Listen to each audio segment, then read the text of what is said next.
Hello, welcome to another Tonalist landscape oil painting demonstration. This is your painter in residence, M. Francis McCarthy, and the painting I'm bringing you today is Spring Evening. It's a 5x7, and this is a little bit, actually it's a bonus video today.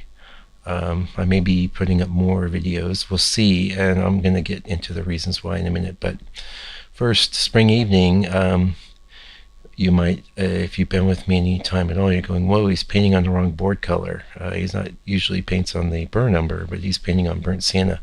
Well, that's because I did Spring Evening back in 2016. Ooh, let me see. It looks like December of 2016, and it was good. I really love it. I thought I was really happy with it. Painting rocks was always a bit of a challenge for me. I felt like I did a good job there. But it wasn't that long ago. I don't know if I have the time. It was, let's just say, sometime last year that I put it in my revision pile. And that video is included. So normally what I've done in the past with redos or revisions or whatever I call them is I would just show that, but I thought, well, I have this archive, so pretty easy to just, show you the original painting and then how I revised it, which would give you the entire tale of the painting. And so this leads us to, so this is, we're cutting new ground today. I appreciate in the comments if you let me know what you think about that.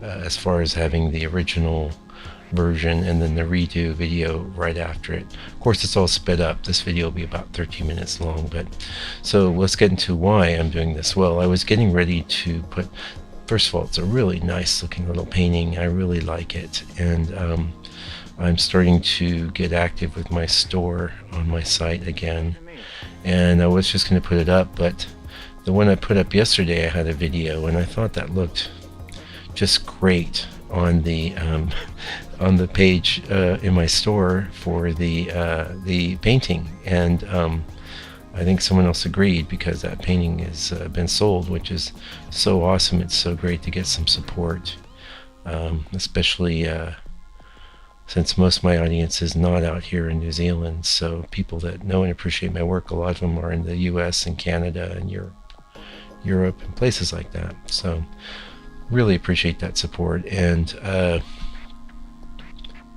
wife's thrilled, I'll tell you that. Anyway, we do okay, but it's great to, I have so many of these redos that I think are just brilliant, and only so many galleries out here in New Zealand, so that's why I'm thinking, well, I really want to get my store together and put some effort there. So I'm doing this video, so I have a video to put up in the store, and it's an awesome painting, so it's kind of like a win-win for everyone. It's a win-win for me with the store, because it's going to be a nice little item to help promote this. I'll put it up on the blog like I always do, and if you dig my stuff, you're getting a bonus video. So I may be doing this with a few redos that I have set aside to put in the store. We'll see. It is a lot of work to do the videos, so I'm not making any promises, but we'll see how it goes. That's the deal. So let's talk a little bit about the scene. If you don't mind, I'm going to open it up, because I want to look at the there we go, Spring Evening 5x7. Well, here's the deal with Spring Evening.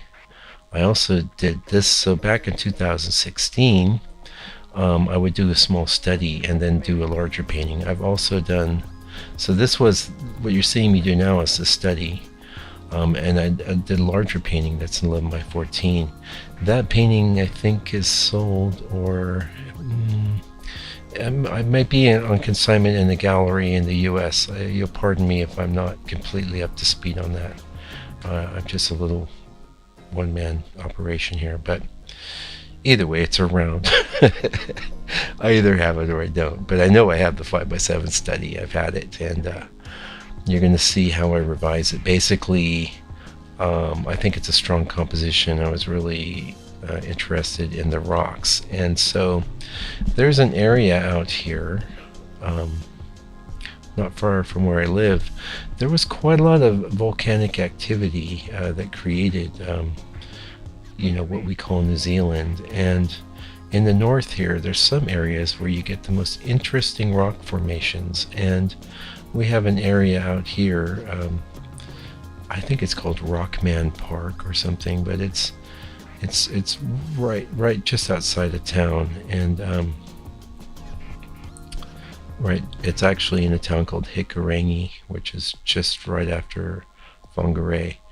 And beautiful landscape there, so interesting because there's like this big rock formation, and then I like to walk around it, and I've taken lots of excellent reference photos. And so this is based on a photo from a little walk I did around it, maybe it could have been 2015 or 14. So that's a little bit of insight into where the basic motif came from.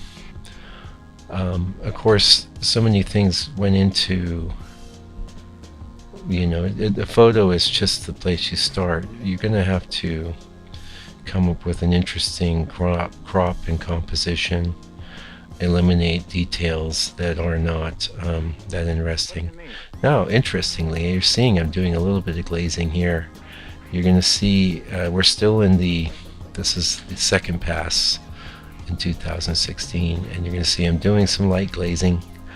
And this sort of light glazing, it's really powerful because you can take, this is how the old masters work. If you've ever seen like the clouds in an old master painting and tried to paint that, you'll never get it, because what they would do is paint the clouds in with a white or something, and then they would glaze in the cream tones. And I won't say it's impossible to paint that, but I will say it's almost impossible to get that effect with any other technique than glazing. So you can see I did a little bit of glazing here, and we're basically finishing up the first version of the painting right now.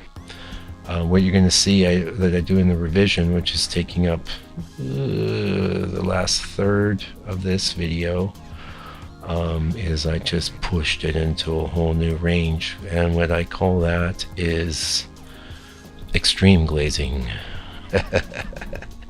I might even do, God knows, I'm in full out marketing mode now, but I may do a video on extreme glazing, because it's a great way to take, well, I'll say this about extreme glazing, that you usually won't do it when a painting's new and fresh. This is the kind of thing you'll do to a painting that you've had around a while that didn't sell for whatever reason.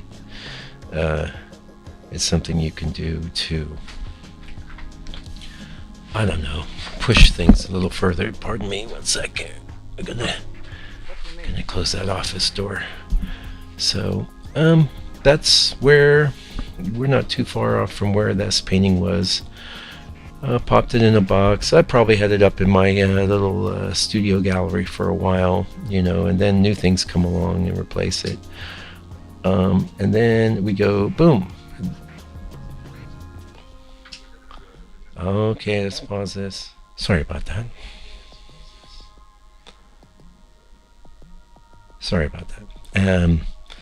Yeah, I thought I'd had it set to mute the original painting session, but you would have been hearing a sped up podcast or some music or something that's going on in my studio. So you can see I'm getting into some glazing, and I'm pushing it much further and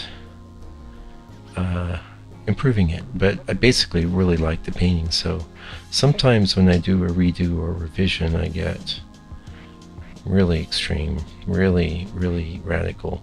This case, I didn't go too far, but I wanted to warm it up. I wanted to give it a more tonalist quality, and if you're into tonalism and you're into painting tonalism, it's all about glazing. You won't get these effects by painting, just painting straight up.